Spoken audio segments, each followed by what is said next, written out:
Hey everyone, welcome back to my channel. Thank you so much for joining me for another quick and easy recipe. I hope you're having a wonderful day or morning or evening wherever you are in this world.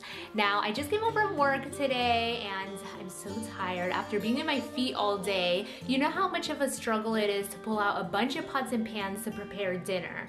So that's why I love this one skillet, Balsamic Garlic Chicken. It's all prepared in one single pot and it goes perfectly well with any side dish. It's loaded with tons of flavor, so it's guaranteed to put a smile on everybody's face at your dinner table. Let me show you how quick and easy it is to prepare, and let's get started.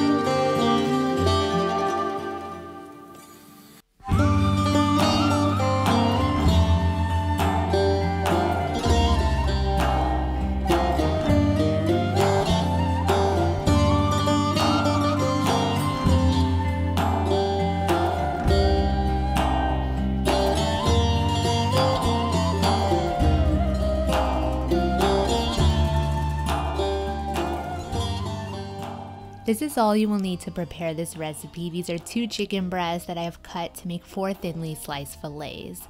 Season both sides well with salt and pepper, and these are going to be placed into a heated skillet with a few tablespoons of olive oil. If you're new to my channel, I post unique recipes weekly. Be sure to subscribe and click that notifications bell so you won't miss out on them. Now these are going to go ahead and fry up on both sides until they're golden brown. Don't worry about them being fully cooked because they're going to finish up in the sauce. Also, sometimes I cut the chicken into smaller bite-sized pieces, which cooks even faster, and each piece gets coated with more of that delicious sauce.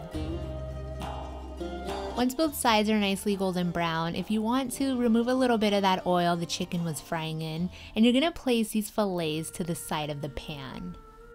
I'm going to be adding about 8 cloves of garlic to the pan, which you can either slice or crush. It's really up to you. If you're not a big garlic fan, fry up the garlic cloves whole and then remove them before serving this if you please. This recipe has an explosive taste, so you really don't want to leave them out. Next, add the mushrooms, move it around a bit, and allow them to fry for about 1 to 2 minutes. And now for the star of this dish, I'm measuring out about 1/3 cup of balsamic vinegar. Feel free to also use a marsala wine if you please. This dish to me tastes almost identical to a chicken marsala. 3/4 cups of chicken broth is then being added, along with 1 bay leaf, and about a half a teaspoon of thyme is then going to be going in as well. You want to be sure to nestle everything into that liquid, and this is going to be brought up to a boil. But before I cover this, I like to first add about 3 tablespoons of cut up butter, which is going to add even more incredible richness to this skillet. You guys, I love this recipe so much, especially the mushrooms. I could literally eat them by themselves. This only needs to boil on medium-high heat for about 5 to 7 minutes until the liquid reduces into this rich and deep brown sauce. Top this off with some fresh parsley to add more of that vibrant color, and as I mentioned, this chicken goes well with any side dish, some plain spaghetti, mashed potatoes, some white rice, or even sliced on top of a salad. And don't be alarmed by the balsamic vinegar, it reduces down, resulting in the most delicious, slightly sweet and tart sauce you have ever tried in your life. You have the tender, thinly sliced chicken and the rich, savory mushrooms that soak up all of those flavors. It's something worth trying, and you'll certainly be glad that you did.